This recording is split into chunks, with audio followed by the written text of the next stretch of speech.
Award সবসময় ভালো লাগারই, আমারও অনেক ভালো লাগছে। তবে ভালো লাগার আসলে কিছু ভালো লাগা ওটা ফিল করা যায় না। তো এখন যে সময়টা আমাদের সময়টা অনেক বড় একটা ব্যাপার। তো বিমান বিধ্বস্তের যে ব্যাপারটা এটা অনেক কষ্টের, যেটা আসলে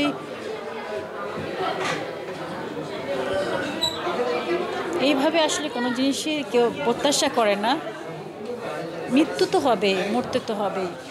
এই যে বাচ্চাগুলো যেটা এমনিতে গাজাতে যেটা দেখেই মানে দেখতেই খারাপ লাগে। আর এইগুলো আসলে সরি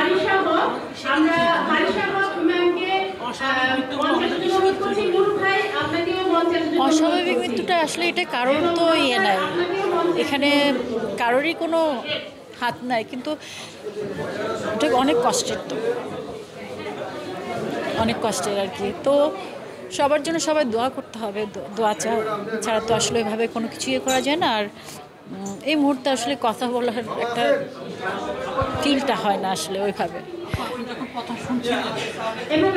আমি যখন এটা একটা কততে হলো, আমার মা অসুস্থ, তো আমি আবার তখন হচ্ছে গিয়ে মায়ের 2টা বেড করা, আমি মায়ের পাশে ইয়েতে ছিলাম, টিভিটা অন ছিল। তো আমি ফার্স্টে আমার বাসার যে ছেলেটা ওকে বললাম বিমানটা কোথায় ইয়ে হচ্ছে, শোনার সাথে সাথে অবশ্যই দেশের বাইরে।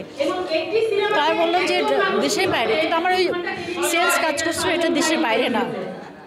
আমি এবার পাশে ছিলাম, তো মানে টিভিটার সামনাসামনি ছিলাম না। আমি যখন সামনে এসে দেখি তখন মানে কিছু বুঝতে পারছিলাম না, একটা বিমান ইয়ে হচ্ছে। তো আর ওই জায়গাটা তো মানে আমাদের শুটিং স্পটও যে দেওয়া বাড়ি যে ইয়েটা ওই ওই হিসাবে তো বেশি চিনি।